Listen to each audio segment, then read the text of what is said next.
مفتی طارق مسعود special. قربانی کے جانور کتنے دن پہلے لائیں؟ قربانی کے جانور کو عید سے کتنے دن پہلے لانا افضل ہے؟ نیز کیا جانوروں کو ٹہلانا اور اس سے کھیلنا جائز ہے؟ بنت طالب کراچی سے۔ سودی لین دین والے کے ساتھ قربانی کرنا۔ ایک صاحب جن کے بارے میں یہ یقینی معلوم ہے کہ انہوں نے بینک سے سود پر پیسے لیے ہیں اور وہ ہماری قربانی کے حصوں میں شریک ہیں، کیا ان کے ساتھ مل کر ہماری قربانی ہو جائے گی؟ سمیع الحق صاحب۔ جناب سمیع الحق صاحب، اگر یقینی طور پر پتہ ہے کہ یہ آدمی حرام کما رہا ہے اور اس کی اکثر یا ٹوٹل آمدنی حرام ہے، تو پھر وہ اگر آپ کے ساتھ قربانی کے گائے میں شریک ہوتا ہے تو سب کی قربانی ضائع بھی ہوگی اور کسی کے لیے گوشت کھانا بھی حلال نہیں ہوگا۔ تو اس لیے اگر پہلے سے پتہ ہے تو احتیاط کریں۔ لیکن جو آپ نے پوچھا ہے کہ ایک آدمی سود پہ پیسے لیتا ہے، تو بینک سے جب آپ قرضہ لیتے ہیں تو خوب سمجھ لیں وہ قرضے کی رقم حرام نہیں ہوتی، حرام وہ رقم ہوتی ہے جو سود آپ بینک کو دیتے ہیں، یہ خوب سمجھ لیں۔ تو اس لیے سودی بینک سے کسی نے لون اگر سود پہ لیا ہے اور وہ لون لے کے آپ کے ساتھ قربانی میں شرکت کر رہا ہے تو اس سے قربانی خراب نہیں ہوگی۔ ہاں، سودی قرضہ لینے کا کبیرہ گناہ اس آدمی کو لازمی ہوگا۔ تو اس لیے خوب سمجھ لیں کہ سودی لون لینے سے قربانی حرام نہیں ہوتی۔ جو حرام اس وقت ہوگی جب کوئی سودی بینک میں جاب کرتا ہو اور کسی سودی کام میں انوالو بھی ہو، اس کی تنخواہ اس کے لیے حرام ہے، کیونکہ حرام کام کے عوض میں تنخواہ دی جا رہی ہے۔ اس تنخواہ سے اگر وہ حصہ ڈالے گا قربانی میں تو وہ حصہ حرام ہو جائے گا۔ یا کوئی شخص رشوت لیتا ہے اور اس کی زیادہ تر آمدن رشوت کی ہے، غالب گمان یہی ہے کہ زیادہ رشوت لیتا ہے، تو پھر اس کو آپ یہ کہیں بھائی ہمیں حلال پیسوں سے حصہ دو، تو اگر وہ حلال وہ بتاتا ہے یہ میں نے الگ سے رکھے ہوئے تھے تو اس کی بات کا اعتبار کر لیں۔ لیکن اگر وہ اسی سے دے رہا ہے، غالب گمان یہی ہے، تو پھر اس کی بھی آمدن حرام ہے۔ تو اسی طرح انشورنس میں جو جاب کرتے ہیں اس طرح سب کا یہی حکم ہے۔ تو اسی طرح اگر کوئی کسی کو قرضہ دیتا ہے اور اس پہ سود لیتا ہے اور اس رقم سے قربانی کرتا ہے تو وہ بھی حرام ہو جائے گی۔ تو لون کا حکم الگ ہے اور سود لینے کا حکم الگ ہے، دونوں میں فرق نہیں کرتے لوگ۔ ذی الحجہ کے 10 دن میں داڑھی یا سر کے بال ٹوٹنا۔ ذی الحجہ کے پہلے عشرے میں بال اور ناخن کاٹنا منع ہے۔ اگر داڑھی یا سر پر کنگھی کرتے ہوئے بال ٹوٹ جائیں تو کیا حکم ہے؟ فقیہ فاروقی، دہلی، انڈیا سے۔ دیکھیں منع یہ جو نبی نے فرمایا نا کہ جس نے قربانی کرنی ہے وہ قربانی ہونے تک اپنے بال اور ناخن نہ کاٹے، یہ افضل عمل ہے، واجب نہیں ہے۔ جمہور کا یہی مسلک ہے کہ یہ سنت ہے، لازم نہیں ہے، مستحب ہے۔ تو اس لیے اگر کسی نے بال اور ناخن کاٹ بھی لیے تو بھی کوئی گناہ نہیں ہے، لیکن بہتر یہی ہے کہ سنت پر عمل کریں، آپ بال اور ناخن نہ کاٹیں۔ تو اگر کنگھا کرتے ہوئے ایک آدھ بال گر جائیں تو اس سے کوئی فرق نہیں پڑتا۔ تو ویسے بھی میں نے بتایا نا واجب نہیں ہے۔ اب 10 دن تک کنگھا ہی نہ کریں گے اس میں تو جن بھوت بن جائیں گے آپ، تو کنگھا کر لیں لیکن جان بوجھ کر بال اور ناخن نہ توڑیں آپ، جب تک جانور کے گلے پہ چھری نہیں چل جاتی۔ قربانی کرنے والی عورت کا بھووں کے بال کاٹنا۔ پہلے عشرے میں جب ناخن اور بال کاٹنا منع ہے تو کیا عورت بھووں کے زائد بال کاٹ سکتی ہے جب کہ وہ برے معلوم ہو رہے ہوں؟ لبنہ شاہ۔ دیکھیں نبی صلی اللہ علیہ وسلم نے اس عورت پہ لعنت فرمائی ہے جو اپنی آئی بروز بناتی ہے، بھووں کے بال کاٹتی ہے، جیسے کہ آج کل فیشن ہے عورتوں میں۔ تو یہ عمل تو ویسے ہی ناجائز ہے۔ البتہ کسی عورت کے بال ایک عام معمول سے ہٹے ہوئے ہوں، بہت ہی بھدے لگ رہے ہوں، کوئی ایک بالکل فطرت سے ہٹ کر ہوں، تو ایسی کنڈیشن میں اگر بہت ہی زیادہ برے ہوں تو پھر اتنا کہ وہ نارمل حالت میں آ جائیں، بعض فقہا نے اس کی گنجائش دی ہے۔ تو اب جو بال کاٹنا بہتر ہے کہ بقرعید کے دنوں میں عورتیں، یعنی جو بھی قربانی کر رہا ہے وہ کہیں کے بھی بال اور ناخن نہ کاٹے، تو اس میں عورتیں بھی داخل ہیں۔ تو اگر عورت نے قربانی کرنی ہے تو اس کو چاہیے، بہتر یہی ہے کہ وہ نہ کاٹے، لیکن یہ واجب حکم نہیں ہے، یہ افضل حکم ہے۔ ذی الحجہ کے 10 دنوں میں بالوں پر کلر کرنا۔ قربانی سے پہلے جس طرح ناخن اور بال نہ کاٹنا مستحب ہے، بال کلر کرنے کے بارے میں کیا حکم ہے؟ کیا ان 10 دنوں میں بال کلر کر سکتے ہیں؟ مسز خان انڈیا سے۔ جیپ کلر کر سکتے ہیں، براؤن کلر، بلیک تو صحیح نہیں ہے، 40 سال سے پہلے براؤن وغیرہ کلر کیا جا سکتا ہے۔ بیوی کے پاس نقدی نہ ہو تو قربانی کیسے کرے؟ ایک عورت کے پاس 4 تولے سونا ہے اور نقد رقم نہیں ہے، اس کے خاوند کے پاس رقم ہے لیکن وہ نہیں دینا چاہتا، کیا اس عورت پر قربانی واجب نہیں کر؟ نیز اگر خاوند کے پاس بھی رقم نہ ہو تو کیا حکم ہوگا؟ حسین وزیر۔ 1 آدھ روپیہ تو عورت کے پاس ہوتا ہی ہے نا، تو سونے کے ساتھ 2-4 روپے بھی ہوں تو سونے کا نصاب نہیں، پھر چاندی کی ویلیو دیکھی جاتی ہے۔ تو چاندی کی ویلیو میں 4 تولے سونا جس کے پاس ہے وہ اس پہ قربانی واجب ہے۔ اب یہ بڑی عجیب سوال ہے کہ عورت کے پاس سونا ہے، نقد رقم نہیں ہے، تو سونا ہی تو اصل میں نقد ہے، جب چاہیں مارکیٹ میں کیش کرا لیں اس کو۔ یہ ایسا ہی ہے جیسے ایک آدمی کہا میرے پاس $2000 پڑے ہوئے ہیں لیکن نقد رقم نہیں ہے، تو ایک ڈالر نقد نہیں تو اور کیا ہے بھائی، جب چاہو اس کو کیش کرا لو، پیسوں میں چینج کروا لو، روپیے میں چینج کروا لو۔ تو ایسے ہی سونا جب چاہیں آپ کیش کروا لیں۔ تو 4 تولے سونا ہے ماشاءاللہ، اس میں سے تھوڑا سا نکالیں سونا اور اس کو جا کے جو ہے کیش کرا کے گائے خرید لیں، بچڑا خرید لیں، کچھ بھی خرید لیں، چھوٹا موٹا دمبا خرید لیں۔ دمبا تو 6 مہینے کا بھی اگر موٹا تازہ ہو تو اس کی بھی قربانی ہو جاتی ہے۔ تو ضروری نہیں ہے کہ آپ کوئی بھاری بھرکم قربانی کریں، واجب ادا کرنے کے لیے چھوٹی موٹی قربانی بھی کی جا سکتی ہے۔ تو خواتین کو چاہیے چھوٹا موٹا دمبا لے لیں، وہ اس کی قربانی کر لیں، اور دمبے کی پھر چربی میں پکا کے کھائیں، اور پھر دیکھیں پیٹ کا نظام کیسا صحیح ہوتا ہے اور صحت کیسی اچھی ہوتی ہے۔ تو انشاءاللہ پھر پورے سال آپ کے میاں بھی اور آپ بھی دمبا ہی چربی میں پکا کے کھائیں گے، اتنا مزہ آئے گا انشاءاللہ۔ اور یہ کوکنگ آئل سے آپ کی جان ہمیشہ کے لیے انشاءاللہ چھوٹ جائے گی۔ صلو علی الحبیب۔ قربانی کے جانور کتنے دن پہلے لائیں؟ قربانی کے جانور کو عید سے کتنے دن پہلے لانا افضل ہے؟ نیز کیا جانوروں کو ٹہلانا اور اس سے کھیلنا جائز ہے؟ بنت طالب کراچی سے۔ جتنا پہلے لائیں گے اتنا ثواب ہوگا، کیونکہ شاعر اسلام میں سے ہے، یہ جانور اللہ کے نام پہ نامزد ہو چکے ہیں، ان کو تو کھلانا پلانا خدمت کرنا ثواب ہے۔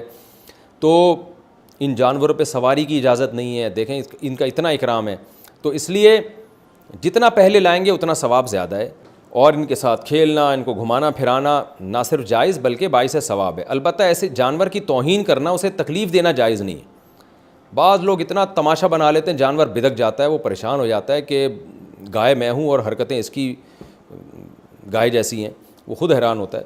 تو ایسی حرکتیں نہ کریں، ہمارا تہوار ہے، شاعر اسلام میں سے ہے، شاعر اسلام تو وہی ہیں جن کا اظہار کیا جاتا ہے۔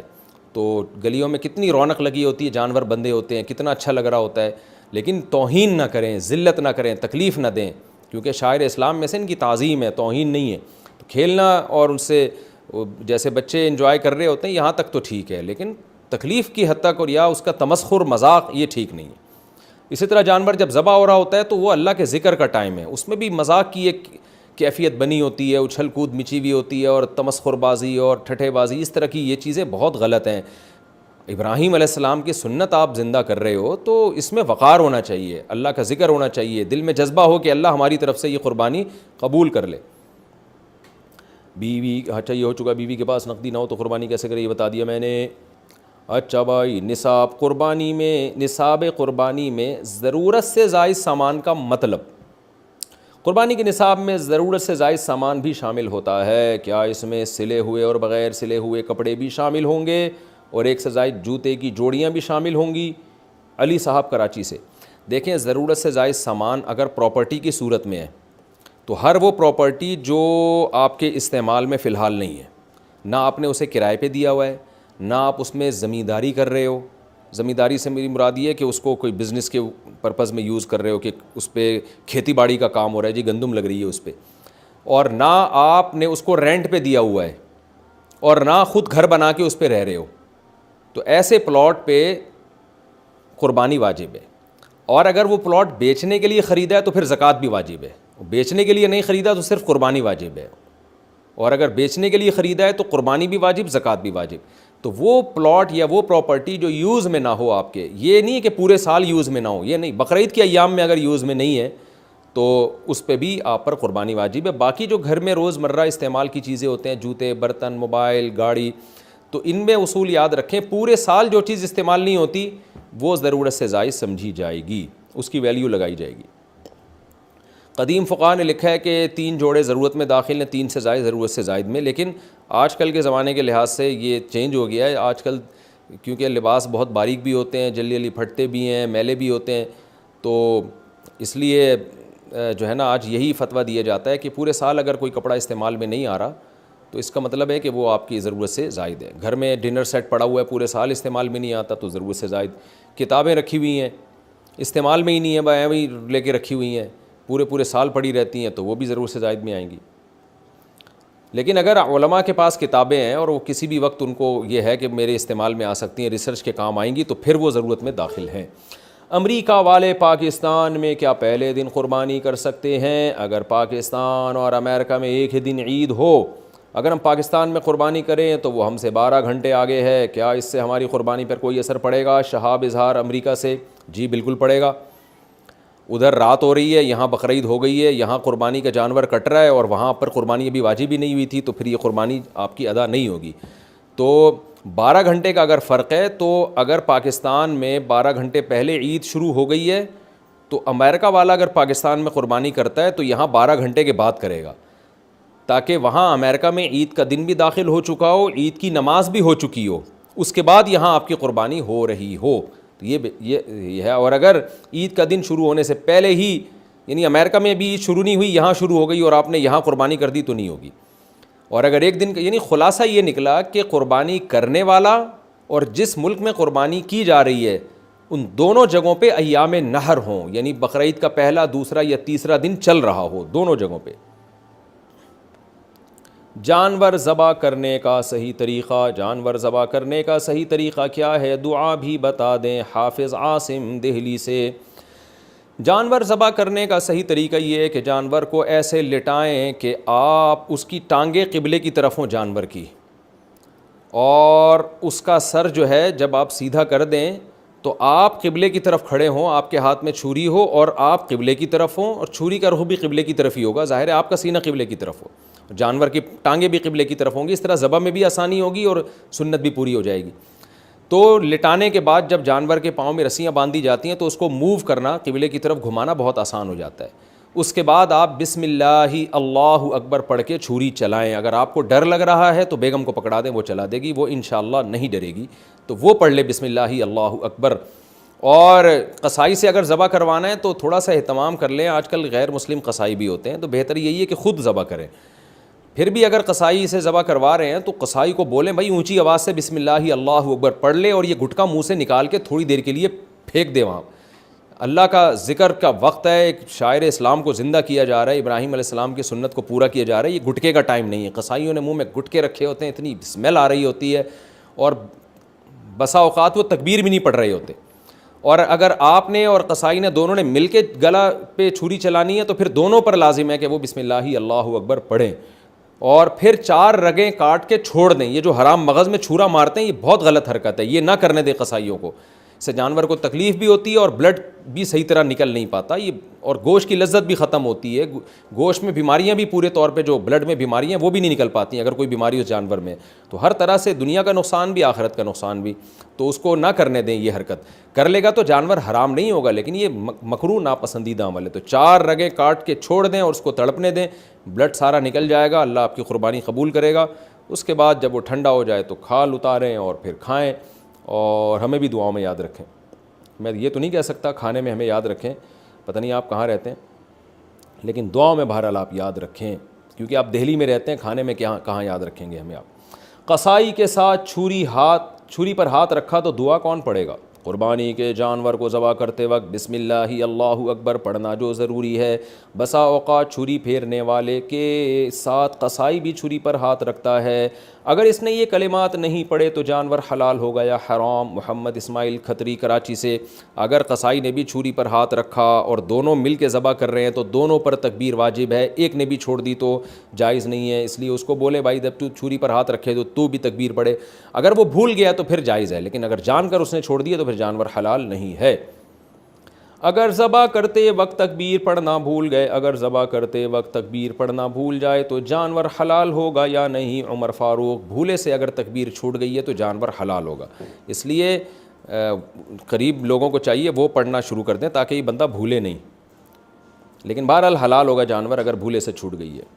ذبح کرتے وقت قربانی کرنے والوں کا نام لینا ضروری ہے. جب ہم قربانی کے جانور کو ذبح کرتے ہیں تو اس وقت ان افراد کا نام لینا ضروری ہے جن کے نام پہ قربانی کی جا رہی ہے. کس وقت وہ نام لیا جائے؟ ظہور شہزاد نہیں، نام لینا ضروری نہیں ہے. جو بھی جانور کا متولی ہے، جس کے ہینڈ اوور جانور کیا ہوا ہے، اس کو یہ پتہ ہونا چاہیے کہ اس میں کس کس کے حصے ڈلے ہوئے ہیں. اچھا بعض دفعہ اس کو یہ نہیں پتہ ہوتا کہ کس کے حصے ہیں. مثال کے طور پر سمجھ رہا آپ کا حصہ ہے، لیکن آپ نے خود کسی اور کی نیت سے حصہ ڈالا ہوتا ہے. تو جو ذبح کرنے والا جو متولی ہے نا جانور کا، یعنی جس کے کنٹرول میں جانور ہے بس اس کو یہ پتا ہو کہ ان صاحب کا حصہ ہے. اب ان صاحب نے کسی اور کی نیت کی ہوئی ہے تو بھی ٹھیک ہے. مثال کے طور پر ہمارا جو کیمرہ مین ہے یہ ایک گائے لے کر آیا, فرض کریں یہ گائے لے کر آیا, میں نے کہا یار اس گائے میں جو ہے نا میرا بھی حصہ ڈال دو. انہوں نے کہا ٹھیک ہے جی ایک حصہ آپ کا ہو گیا. اب میری نیت یہ تھی, میرا نہیں ہے, یہ ستار بھائی کا ہے جنہوں نے مجھے کہا ہوا تھا, تو ان کو اس نیت کا پتہ ہونا ضروری نہیں ہے. یہ جانور ذبح کریں گے بس ان کو یہ پتہ ہے کہ مفتی صاحب کا ایک حصہ سلیم کباڑیے کا, ایک حصہ وسیم گولے گنڈے والے کا, ایک حصہ فلانے کا, فلاں رکشے والے کا, ایک حصہ فلاں کا, بس ان کو اتنا ہے. اب فلاں نے نیتیں آگے کسی اور کی ہوئی ہیں تو بھی ٹھیک ہے, اور جس کی نیت کی ہوئی ہے اس کا بھی نہیں ہے, اس نے بھی کسی اور کی نیت کی ہوئی ہے تو بھی ٹھیک ہے. بس یہ ہے کہ جو اصل ہے اس کو پتہ ہونا چاہیے کہ میں نے اس کو وکیل بنایا ہے. اس کی بے خبری میں آپ اس کو بتائے بغیر آپ اس کے وکیل نہیں بن سکتے. تو بس اتنا کافی ہے. تو وہ اس لیے نام لے کے پڑھنا یہ ضروری نہیں ہے, لیکن کوئی پڑھ لے تو بھی غلط نہیں ہے تاکہ کنفیوژن ختم ہو جائے. تو وہ ذبح کرنے سے پہلے پڑھا جاتا ہے, لیکن اس میں جانور کو تکلیف ہوتی ہے. ادھر جانور لیٹا ہوا ہے, وہ بیچارہ کہہ رہا ہے کہ 10 دن تو انہوں نے مجھے اتنا پروٹوکول دیا, گلے میں ہاتھ ڈال رہے ہیں, آج میرے ساتھ کیا سلوک ہو رہا ہے. تو بھائی جلدی سے ذبح کر دیں اس کو. وہاں پھر ایک ایک کا تجوید کے پھر وہ پرچی گم جاتی ہے, تلاش کر رہے ہیں ابے لے کر آ, پھر غلط پرچی آ گئی, یہ آ گئی, تو چھوڑ دیں.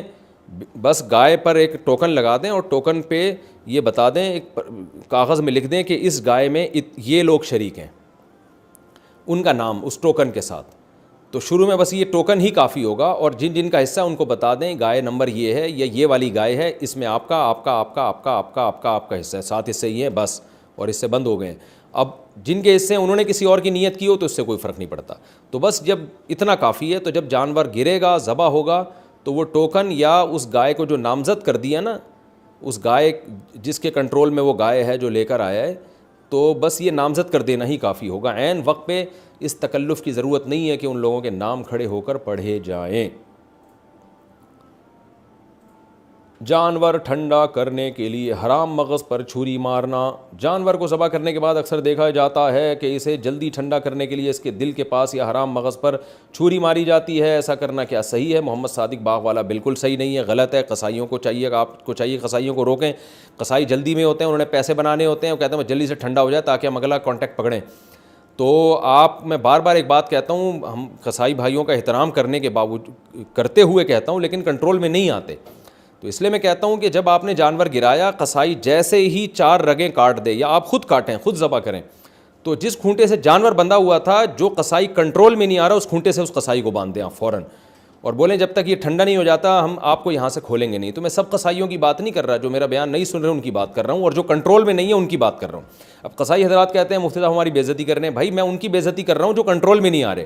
آپ تو 4 رگیں کاٹ کے آرام سے بیٹھ جائیں گے اور آپ انتظار کریں گے جانور ٹھنڈا ہونے کا. تو خدا نخواستہ میں آپ کے بارے میں تھوڑی کہہ رہا ہوں کہ آپ جیسے معزز افراد کو کھونٹے سے باندھا جائے. میں ان لوگوں کے بارے میں کہہ رہا ہوں کہ 4 رگیں کاٹنے کے بعد پھر وہ فوراً حرام مغز میں چھورا مارتے ہیں تاکہ جانور ٹھنڈا ہو جائے.